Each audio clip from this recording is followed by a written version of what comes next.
Welcome back to our growing experiment. We're here with Rochelle from Seasons Pharmacy. Rochelle, do you want to tell us a little bit about yourself? Yeah, so my name is Rochelle Rocha. I'm one of the owners. I'm a pharmacist at Seasons Pharmacy and Culinaria. So we call it Seasons Pharmacy by short, but it really is Seasons Pharmacy and Culinaria. It's a pretty unique place because we really believe very strongly how important food is in that equation for healthcare. So I met Jordan there, I guess, the last week or so. And I'm super excited to have learned about your podcast and your recent adventure with the dome and all of this growing stuff. So I'm really excited that you asked me to be on your podcast because this is one of my favorite topics is farming in Northern Ontario. Yeah, exactly. Well, thank you for coming to chat with us. You know, we started Seasons Pharmacy and Culinaria. We worked in the grocery pharmacy world for 20 years, each of us, Lori and I. You haven't met Lori yet, but you'll meet her. And we always, the company paid for us to be trained on obesity training and diabetes training, and all of it said your lifestyle is the most important thing.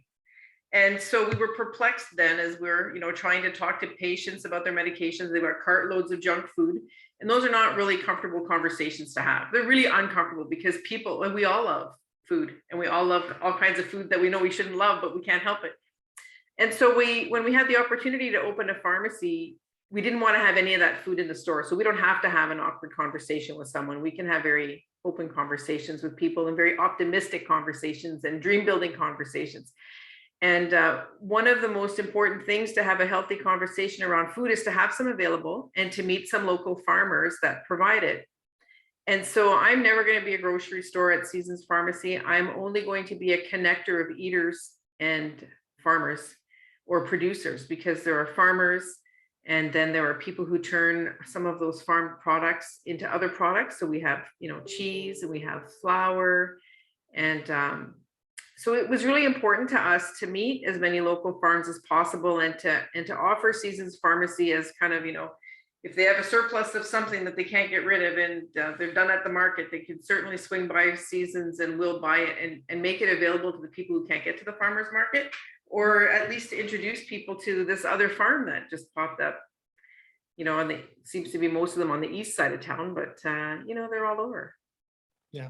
It sounds like we kind of have an idea similar to yours there, and you're really doing what we kind of have an interest in, like that idea of using your food and considering that as part of your healthcare, as like one of the actually primary sources of your health, right? And the care part of it is you're taking care to watch what it is you're eating.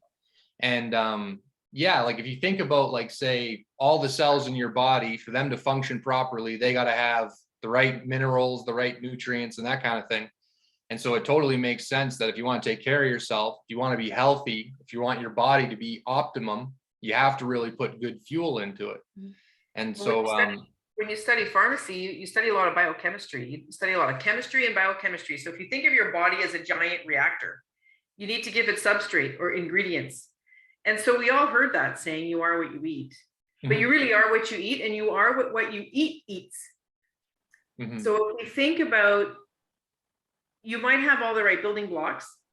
If you're eating a lot of processed food, you don't have the right building blocks. So your body is doing its best. It's going to take that plastic pole and stick it in the beaver dam because it was close on the driveway and it was easier than getting the stick to put in the beaver dam. But if you put too many plastic sticks in a beaver dam, your beaver dam is going to be compromised at some point. So that's level one, right? Like, what are you putting in? Do you have the right building blocks? But you got to think about what are the other things that are anti-food, so the poison, right?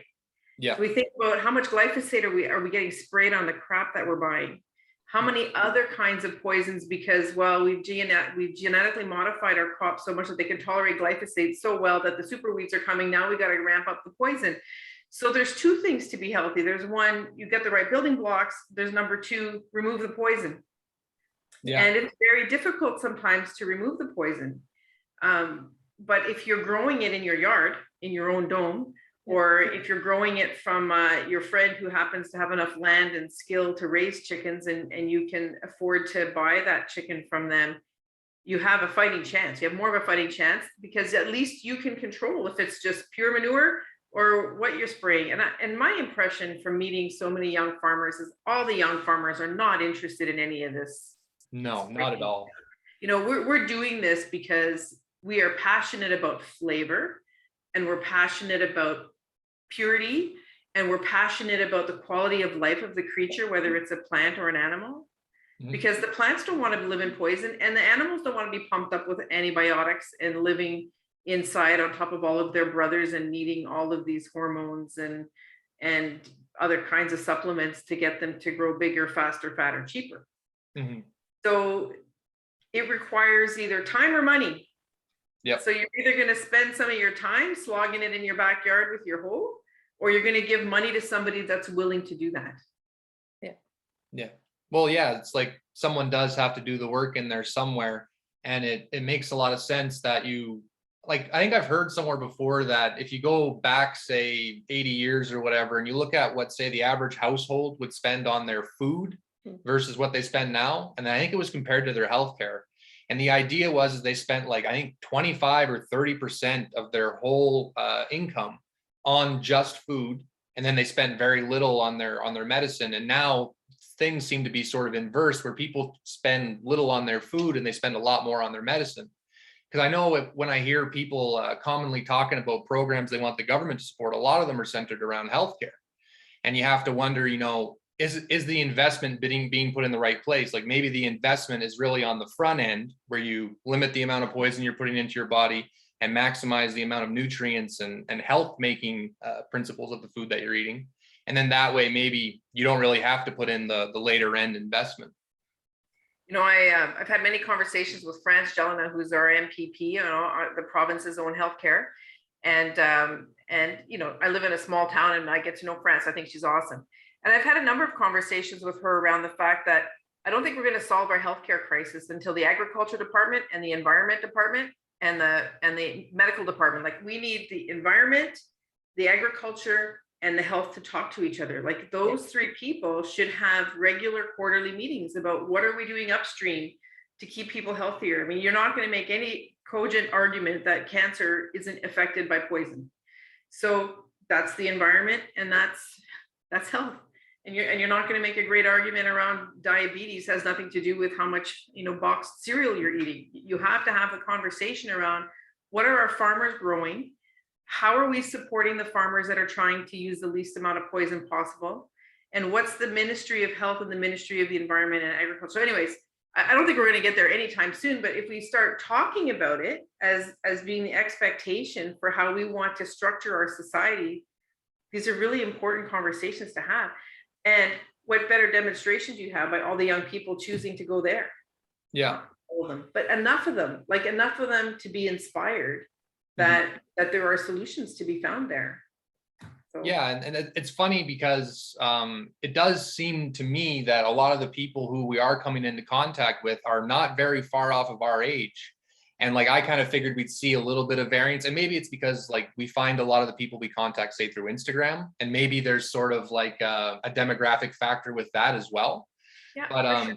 It seems like there's definitely a lot of people that we are meeting our age, and it seems like you said, a lot of them have this idea where it's they want to make sure the food tastes as good as possible. They want to make sure that it's ethically raised and taken care of and all that kind of stuff. And it's one of those things for me where I think you're really buying in with more than money. You kind of have to be a believer in a sense. And I try to think sometimes how to make the sort of argument to someone with dollars and cents, and it's kind of hard to make that, because if someone's just looking at money, they're not really thinking this tomato is really worth that much more than this tomato. And you kind of have to have that broader look. It's yeah, you're paying more for the tomato now, but hopefully you're going to pay less for healthcare later. And, maybe it'll make you feel better. And then also, you're supporting your community too. And I look at that being as one of the strong points is you're really strengthening your community by directly investing in your community in it's probably the most direct investment. It's right to the farmer who's putting it right into the ground, which is right here. Or they're putting it into the feed that they're using to feed the animal that lives right here.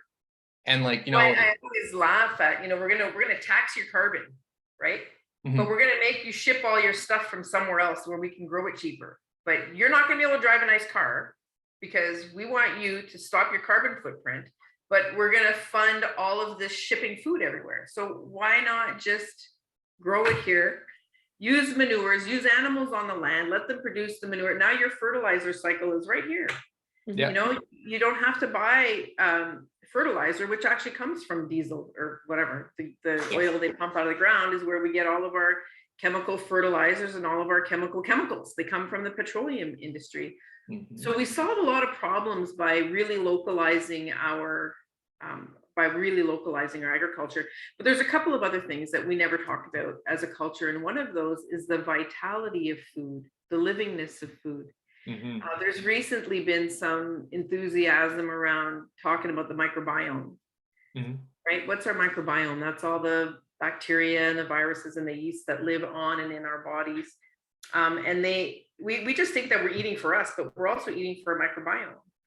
But how alive is your food, right? Yeah. So I've seen these experiments where they throw McDonald's French fries on a countertop and they never ever rot. Well, like the bacteria can't even eat that. So if we think about the livingness of food and how recently was that food alive, and we think about this sort of karmic cycle of, it's not just fuel, it's more than fuel, it's vitality, it's livingness, Mhm. it's that, right? It's so if you're going to eat an animal fat with animal products, which not everybody does, but if you're going to choose to, if the animal has a better life, don't we think that that better life will influence us having a better life? Like if you're going to look at this on a spiritual or karmic level, Yep. around quality of life and the quality of our life when we share a meal with someone, your taster and your smeller can tell if the food is good. I mean, I grew up in the 70s and health food was like, some terrible kind of whole wheat bread that was inedible. But your body is designed to appreciate taste and flavor. And it doesn't guide you wrong. You have a very sensitive nose and taste buds. That's what's identifying those little micronutrients for you. You don't need to go to a lab to have it assessed to see how many whatever phytonutrients there are in it. You can taste it and you can smell it. And so we installed a kitchen at the pharmacy because we want to get you in the taste buds or in the sniffer when you walk in the door. We want to remind you of what home cooking smells like, because we're a few generations now into mom going to work. I'm one of them. Yeah. I'm one of them. And so we wanted to have a pharmacy that looks at food as a celebration and not a sacrifice. Like there's no reason to think that you have to punish yourself by not eating well. Eating straight from the land is the most pleasurable way to eat and the most healthful.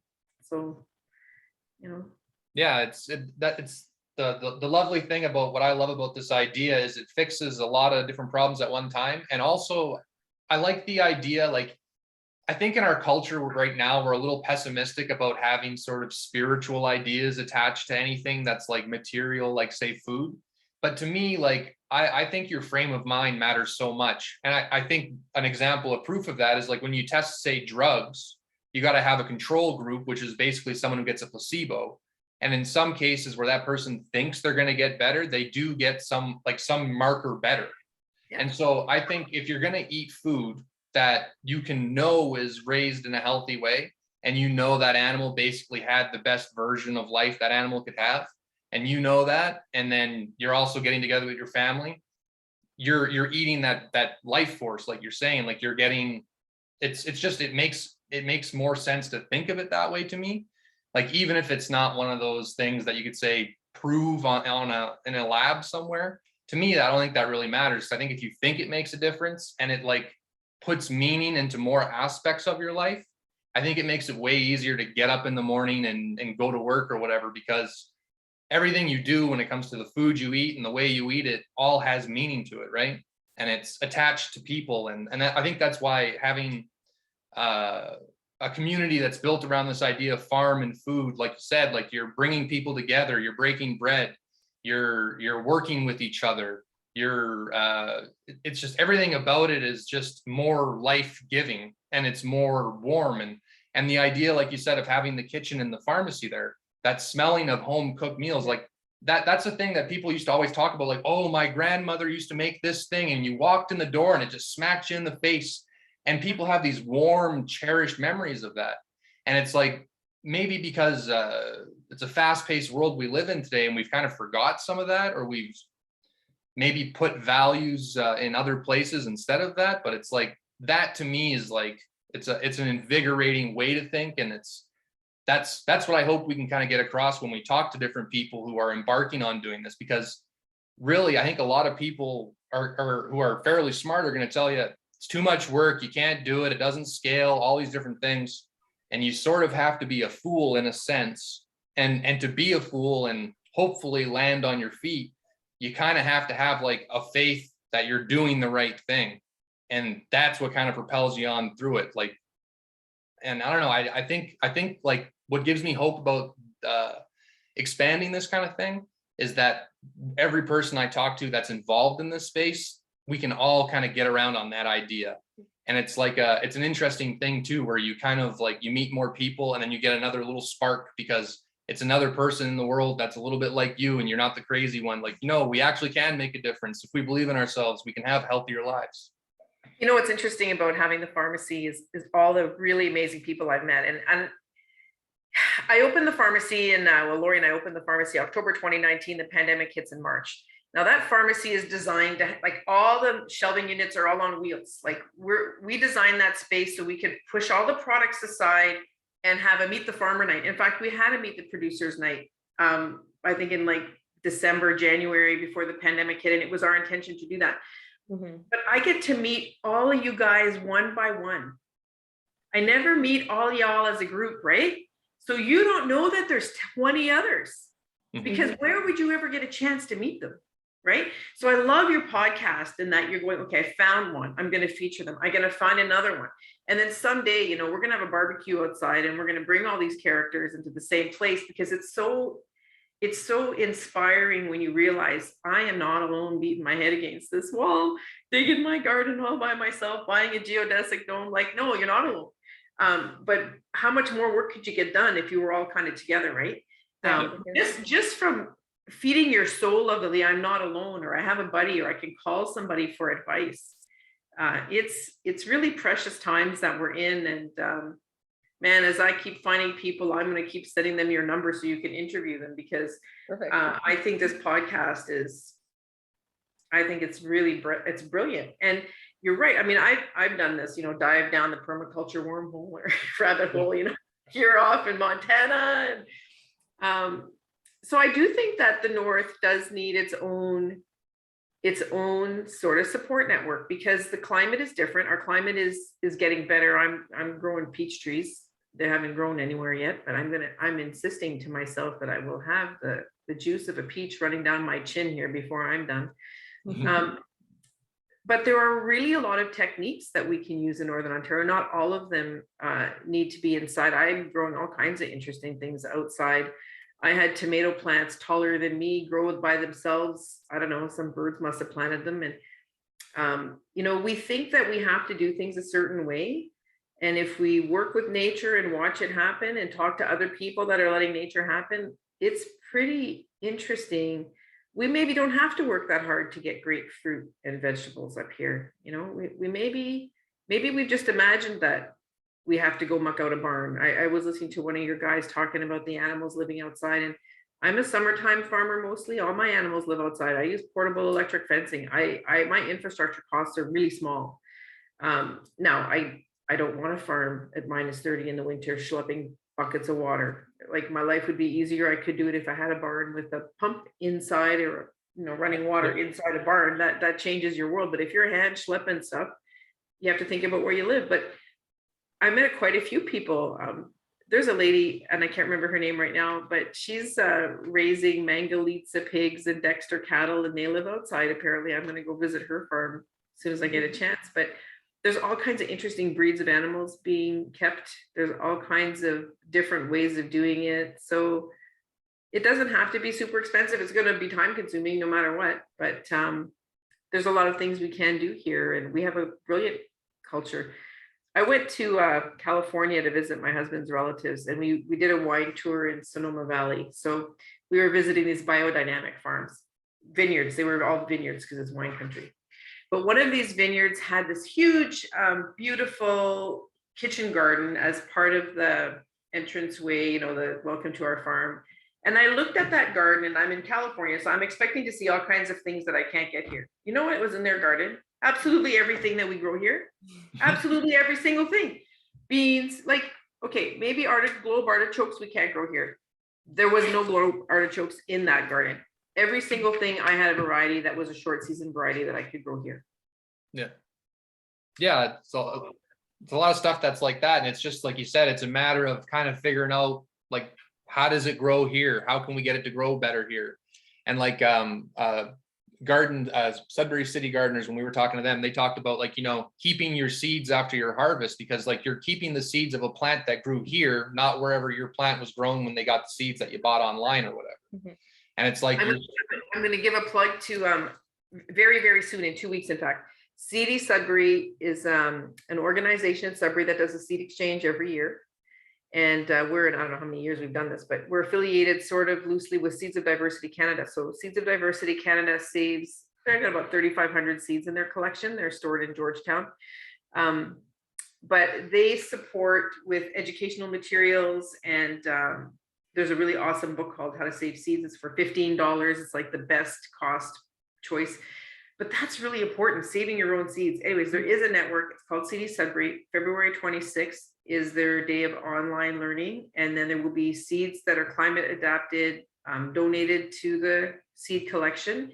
They'll be going to 6 public libraries, and they'll be available at Seasons Pharmacy also. So I'll maybe send you the Eventbrite link. But if anybody goes to Eventbrite and Google CD Sudbury, there's stuff there. And then there is a CD Sudbury YouTube channel, and there's a bunch of resources there. So last year we did an online event, and all the videos from last year are there, and the videos that we're going to record this year will always be there. So there's another reference or resource for seed supply, and just, you know, meeting some people in the region who are involved with this. One of the topics is a composting workshop this year. Garth Wunsch is doing that. He's from Lively. Yeah, so really cool. And Collage Boreal, I don't know if you've heard of this guy named Johnny Kashamabadabella. He's a professor of the greenhouse at Collage Boreal, and he's doing all kinds of work with like seeds from all around the world. Right. So to support the immigrant population, try to get some farmers to grow some of these foods that are common to where they're from, that nobody's really thought about growing here, but they're annuals, they can grow here. Yep. And he's got all kinds of things started in the greenhouse, and he's looking for farmers and growers to grow this stuff. So, you know, he would actually be another really good person to have on your podcast. Yeah, that's a pretty cool idea. Yeah, and it's cool how like you said, they're annuals, right? And they're kind of flexible, and you can kind of bring your taste to home with you, kind of thing, right?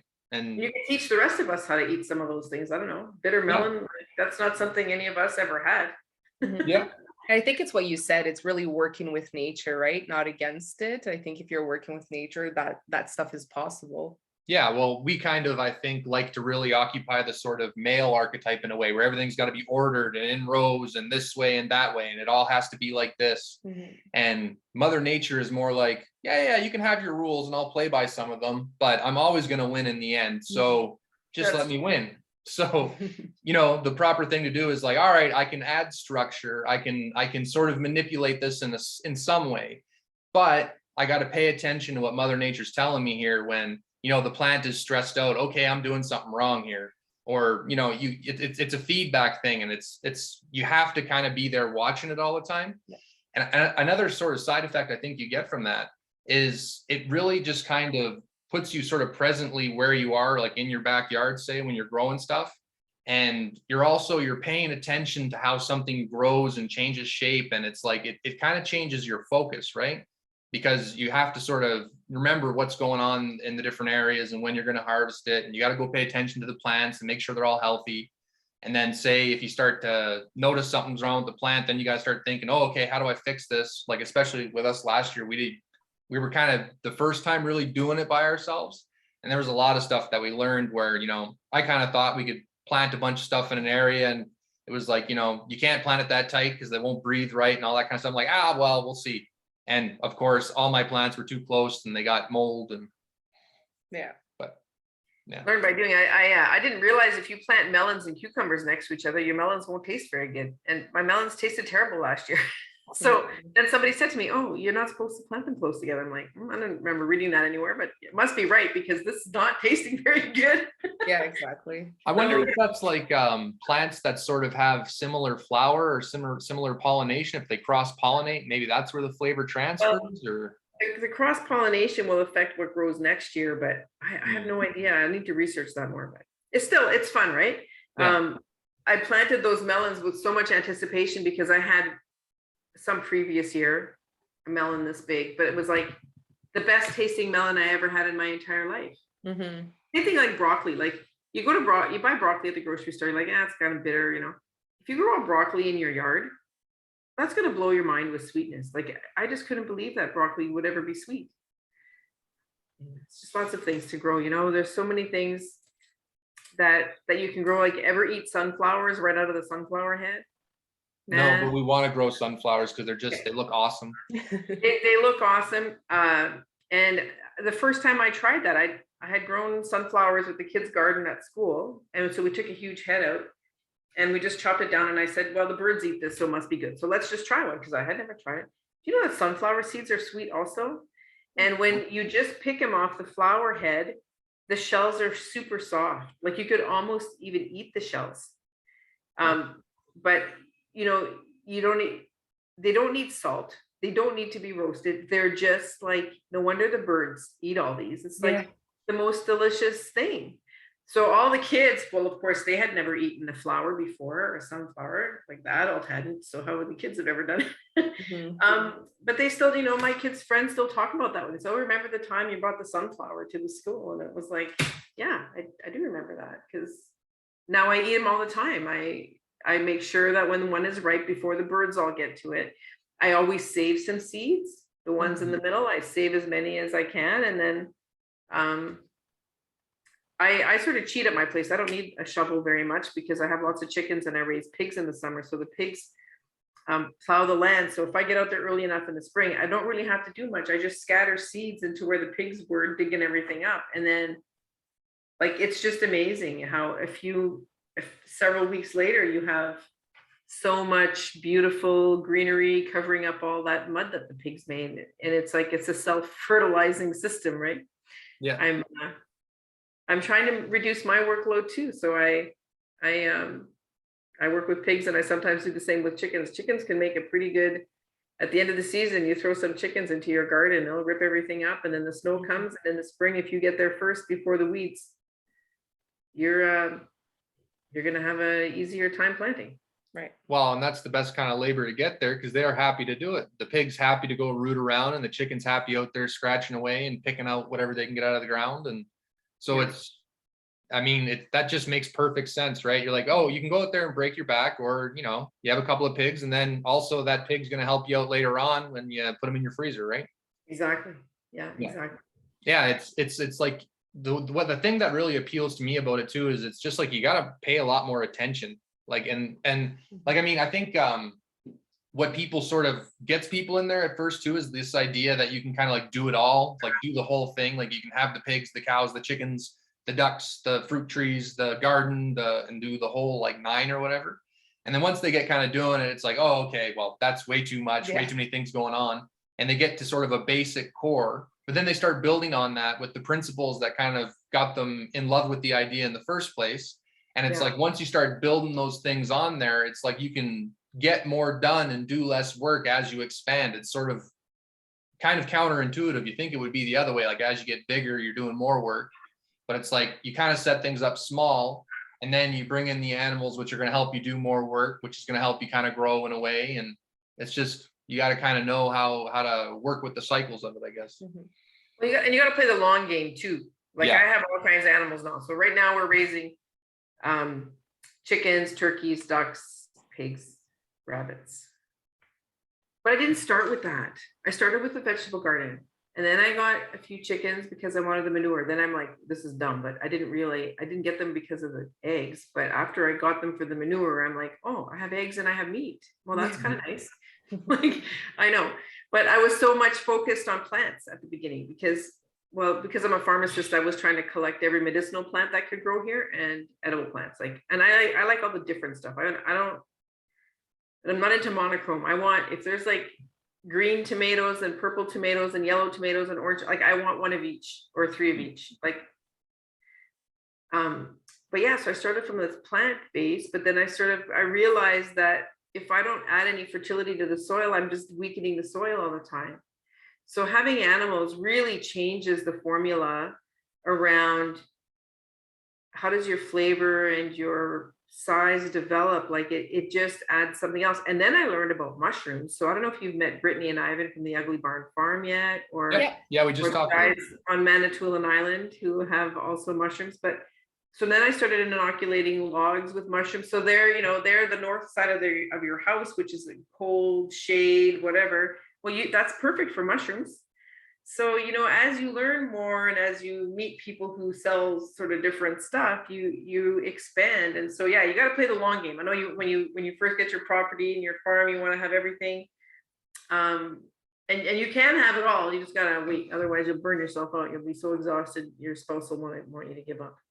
Yeah, that's what we hear from most people is one step at a time. And most of them learn by the mistake of trying to do it all, but it's good, right? Especially anybody listening to this who has an interest. It's like, okay, there's a few people who have said that. So it's really important to take your time. You'll be able to help yourself. You'll go to the animal auction, you'll come home with 10 and you don't even have a building. So, sometimes it's like procrastinating your paper until midnight, all of a sudden you're inspired, Yeah, sometimes having that little bit of pressure does help you to kind of grow too. But yeah, definitely planning, getting like to learn the sort of basic things and stuff like that. And then once, like the other thing that I think will be really cool about our dome too is that I'm hoping we can do like at least 3 planting in there. Like we're going to try to sort of plant something really early, do something sort of middle summer, and then do something kind of late fall kind of. And then I was just thinking like it gives you a lot more practice, right? Because instead of planting once a year and doing the seedlings once a year, you're kind of doing it all the time. And so, I think that way it'll make it so like next year when we go to get started, we'll be like, oh, okay, well, we learned this. And like, I think even between our first and our last crop, there's going to be a big difference. And then even to the next thing that we got to do, because we're already starting to plan how we're planting our garden and what we got to get started already, because we want to get some stuff early in the dome. But then the next thing we got to do is we got to have like an adega. We got to have a place to actually store our food, right? A cold room. Yeah. We got to have a place that we can actually store all that stuff. Cause that's the other thing on the back end that it sounds silly to forget it, but like you just think, oh yeah, I'll just go and pick the stuff and I'll eat it. And then sometimes you get to the end of the season, you're like, I have too much stuff, and you're giving away tomatoes and drop them off at Season Pharmacy, we'll sell them for you. There you go. Yeah. But you raise an interesting point because there's an abundance at harvest time. And it's like, what do you do with the abundance? You can give it away, but what did we used to do? We used to have winter. You couldn't get anything fresh in winter. So we had these wonderful skill sets all around fermenting, preserving. And if we think about our microbiome, maybe it's winter and maybe we shouldn't be eating lettuce in winter. Maybe we should be eating fermented cabbage in the form of sauerkraut. Like if we want to try to be as healthy as possible, we have to think about what did our ancestors eat, not our grandmothers, but maybe our great grandmothers or their grandmothers, what were we eating? If we come from a northern climate, so like I love the Mediterranean diet, don't get me wrong, but lemon trees don't grow here. So lately I find myself attracted to cookbooks from like Poland or Russia or Finland, and to try to figure out how to incorporate those foods into my diet so that I am eating more seasonally. And because if I'm eating more seasonally, I have better vitality because I haven't depended on that thing to travel in artificial circumstances. Like the more I get educated about how they suspend something and stop it from growing and how they keep it in suspended animation until it can last as long as you buy it, and then it sits in your fridge for 2 weeks. And then, like by the time we eat that, we're back to this, what's the microbiome? How's your microbiome getting fed by something that's so dead? Yeah, exactly. And what are those chemicals that they're spraying? Like, I know a guy who was driving transports between Barrie and California, and like you pick up bananas or something down there and you pump your truck full of nitrogen gas to suspend it from rotting. And then you got to degas everything when it gets to the storage facility. And it's like, people don't even know that that happens. No, as you were saying that, I was thinking to myself, I always wondered how they kept stuff fresh, but I was talking to a friend not that long ago, and he lives closer to Ottawa, and he was saying, I only buy apples at this time of year because I know they're like fresh off the tree, right? And one thing that I've like always consistently had, like in every time where I had lunch, I always had an apple. Like I love apples. And I started thinking about apples totally differently. I'm like, I'm buying this apple here that, it says it's from Ontario, which is good. But then I'm like, it's December, or it's like, it's February. Where's this apple been this whole time before I went and got it? And then I looked at it, like there's a couple apples I had that sat in the fridge for a while. And it was like, they didn't rot. They just kind of got smaller. It was almost like they dehydrated. And I was like, that doesn't seem right. Like, because it like stuff like that, it's like, yeah, you got to really think about that. Like you said, how living is your food really? So that's one of the things we're going to try to do, some skill building in the kitchen, over time, because we're going to try to. All right, so we have an abundance of beans. Okay, what's the best way to store beans? Well, one of the ways is you got to blanch it and then freeze it. Well, what does the word blanch mean? Like we see that word in a cookbook, but we don't even know what that means. You got to boil water, get a bin of ice water next to it, and then dip it so that it gets rid of some of the enzymes that would make your beans mushy if you didn't do that. So there's a bunch of skill around how would you properly freeze something? How would you make a tomato sauce? Why are we buying Bravo spaghetti sauce at the grocery store when you can grow beautiful tomatoes in Sudbury? We never get blight. You'll have a bumper crop out at the same time. Well, this is when you take out your canner and you put some garlic and salt and whatever, and you boil those tomatoes at the peak of freshness, and then you jar them up. Or you can freeze them. Or if you're lazy, you can actually freeze a tomato whole. But then you got to think about what happens if we get an ice storm. Like Quebec had an ice storm when I was a young person. I was in my 20s. Quebec had an ice storm, 5 or 6 days, no power anywhere. That means your freezer isn't working, your fridge isn't working, nothing's working. And you can't store something just by opening the door and sticking it outside. Yeah. So how else can we preserve tomatoes? Well, maybe you can dehydrate them. Maybe you can, there's a whole bunch of ways, but we don't talk about it because it's so easy to go to the grocery store and buy anything out of season. Yep. Part of the reason we named our pharmacy Seasons Pharmacy and Culinaria is because we wanted to respect the seasons and to think about being more mindful around what season am I in? What kinds of activities should I be doing? What kinds of foods would my ancestors have eaten? Because if your ancestors managed to survive long enough to birth you and then maybe get into old age, then something was working right in their health, right? So what was that? And I just think if they're used to eating sauerkraut in winter, then that's what I should be doing to be the most health that I can. Now, if I'm from Korea, I probably need to eat different things.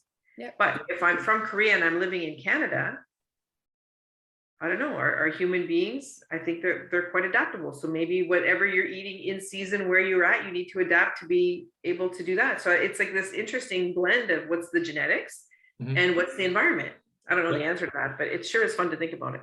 Yeah, and I think like we talk about preserving all the time because it's almost like a really big thing to do for us. And you kind of hit it on the nail there, just saying that we lost that skill, right? Yeah. Like people have been doing that for like ever. And like, it's so intimidating to start now because it's time consuming. You're kind of figuring it out. Oh, and like, so Sophia's family there comes from farming roots. Like her parents are from Portugal, and that's what they did. They lived on a farm, right?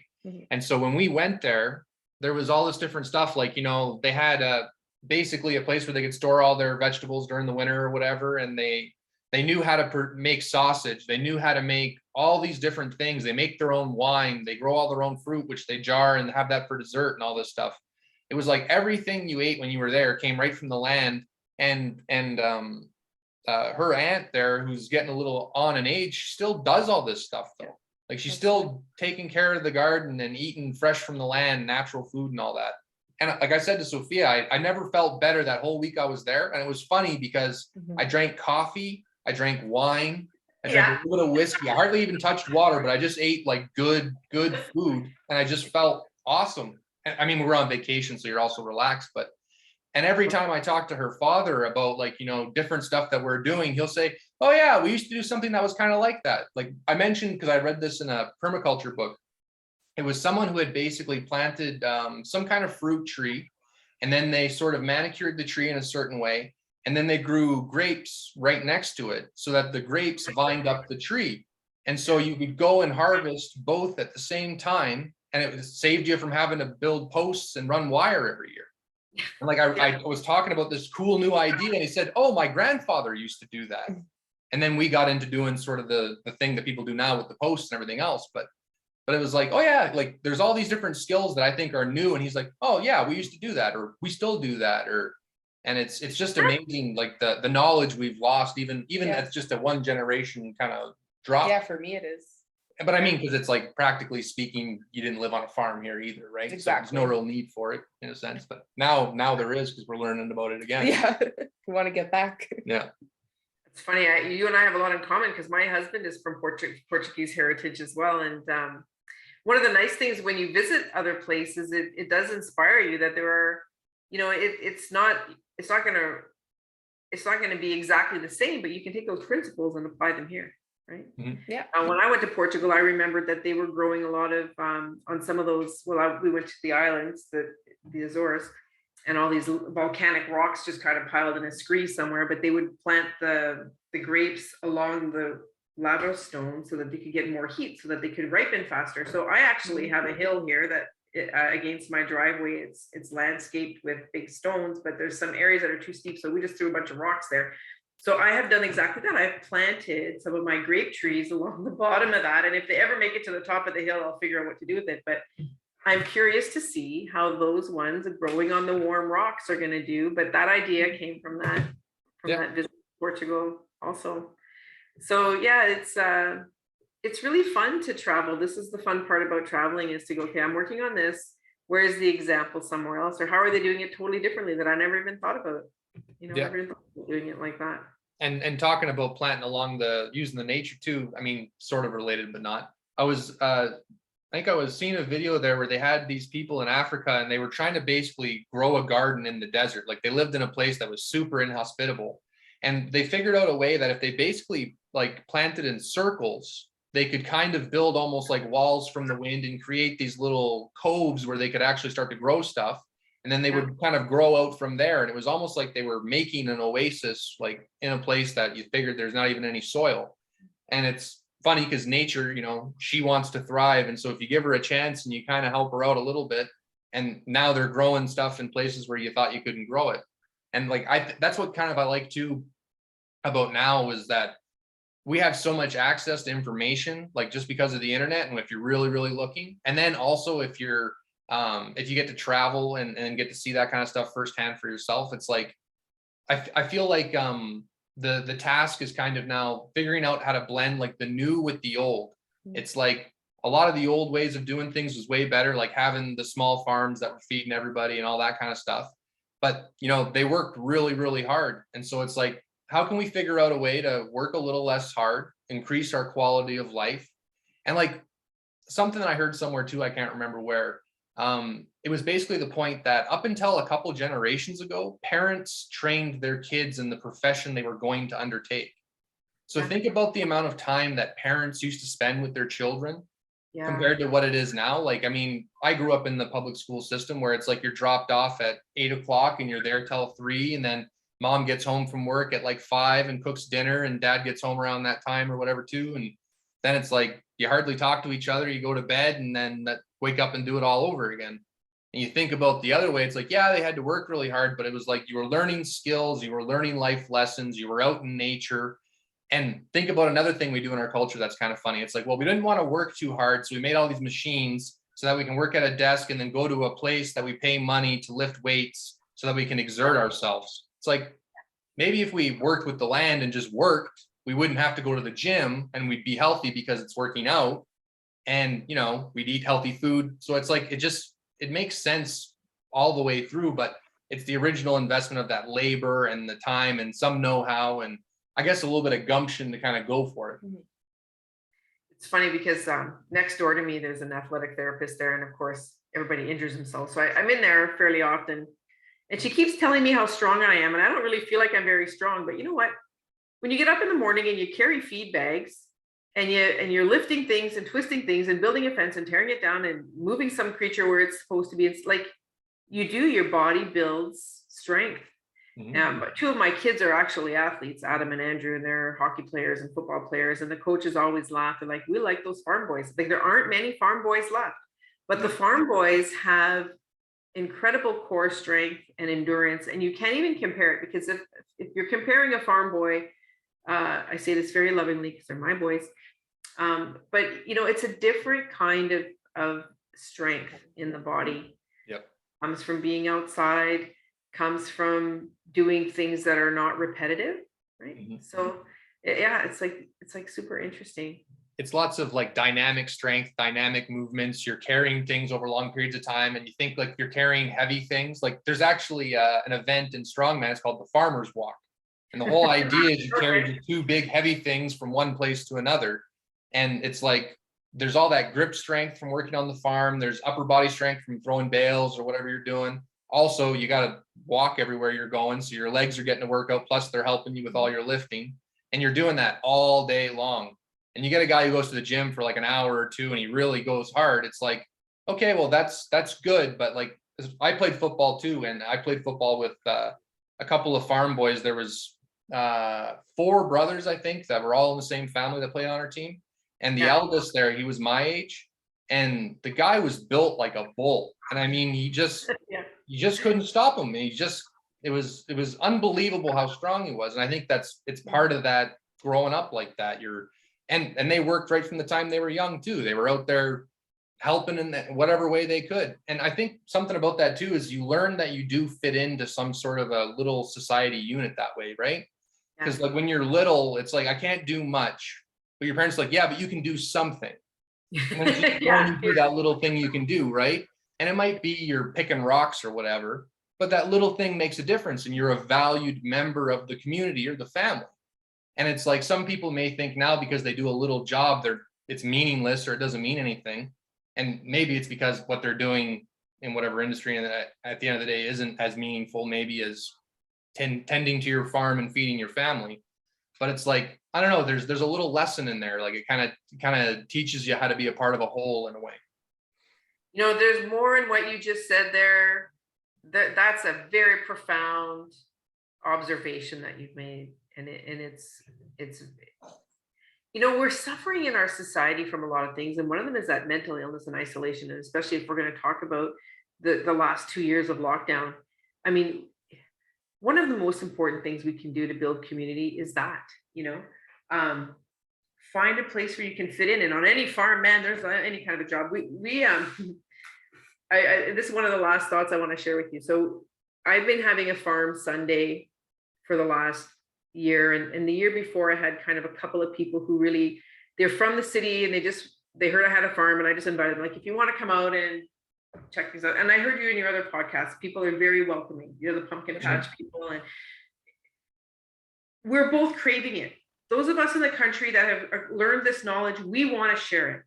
And people in the cities who've lost their connection, because now it's like their great grandmother lived on a farm, they've just been in a city their whole life, they have no access to it. And I think it's really one of the most important things we can do if we're going to share our knowledge, heal our communities, heal relationships between people, is help us find that we are a part of nature.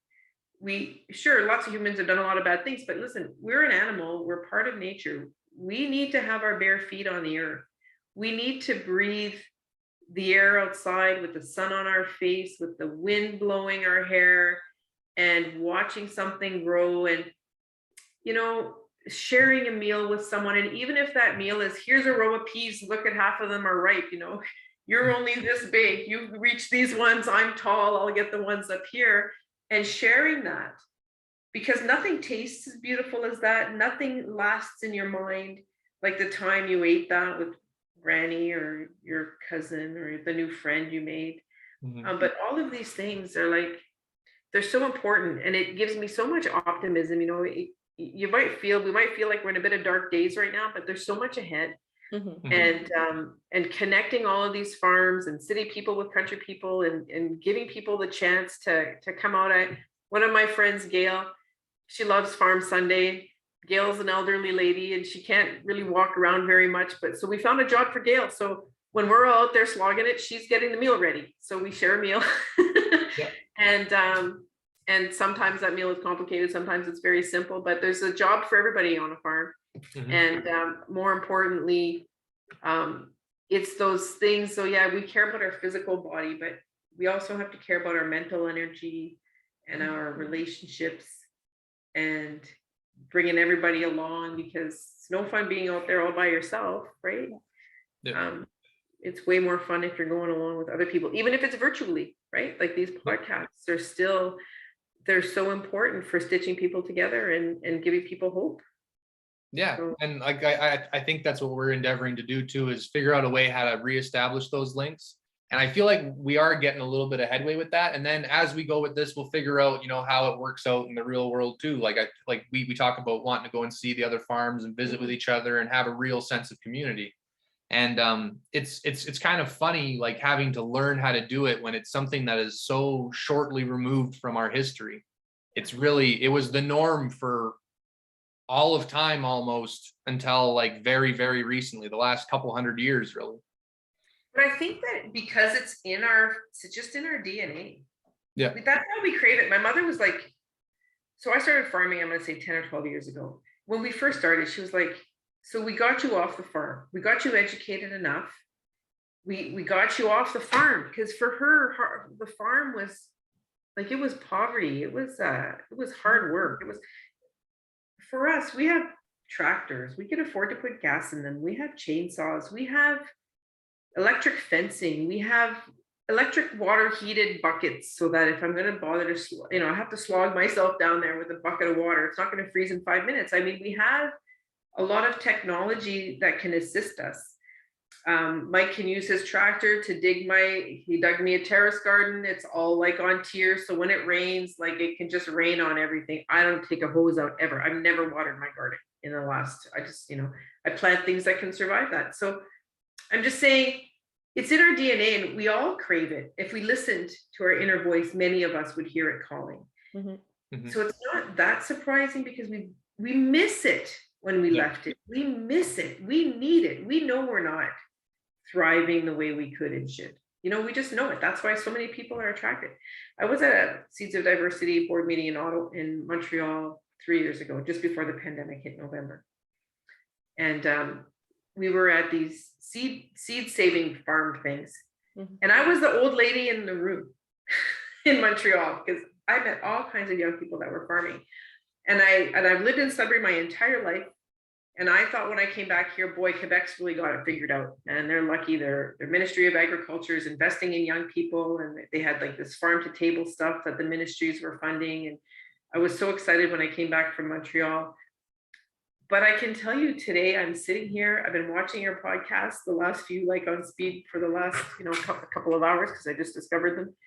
And I feel like we have this in Sudbury now too. Like, this is a hip, trendy, fun place. And why can't we make wherever we are as fun and enjoyable and as rich and rewarding? And one of the things that I'm so excited about is really discovering the taste of place of Northern Ontario. Yeah. Like, we all think Italy has like terroir. Well, you know what? We have a terroir here. And I'm meeting chefs at the pharmacy, and I'm meeting farmers. And it's like, 4 years from now, this is going to be a rockin' on place. This is going to be. What you just said there, I love that too, because I was just saying to Sophia the other day, I was saying, because I bought some whiskey from the local distillery there. Crosscut. Yeah, Crosscut. Okay. And so I bought that, and I think they got the corn for the bourbon style whiskey from Northern Ontario, and I'm not sure where they got the rest of the stuff. But like, I had this idea where I was like, you know what? I'd like to be able to say, like, where the best whiskey comes from? Sudbury, Ontario. Where the best tomatoes come from? Sudbury, Ontario. Or like, where do you get the best beef? Like, Alberta's always had the best beef. It's like, hey, but we can grow some beef out here, man. And like, it's kind of a fun competition too, where it's like, it's because it's a striving to be like exquisite, sort of, in a way. You're striving to be a little bit exceptional. And it's also, the thing I like about that too is it changes your point of view, right? Like, you're always kind of looking up. you're looking towards ascending sort of in a way, right? Mhm. And I think that's kind of the proper role for people. I think we're, in a sense, we're supposed to kind of get better, look up, believe in a dream sort of, and try to follow it in some way. I mean, it's a bit romantic in a sense, Oh, but it's essential. It's essential. And it's doable and it's really fun. And I'm looking forward to working on this project with you guys and with all the cool people you're meeting, because now I'm following you now. Subscribe here, you know. perfect. So. Yeah. Yeah, but so thank you very much for coming and talking to us today. Very welcome. It was really fun. Yeah, it was awesome.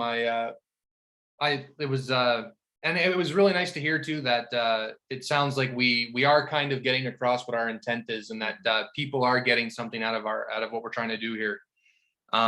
So thank you very much. And so could you let anyone who's listening to this know where they could get a hold of you, where the store is, and then we'll plug the seed thing again.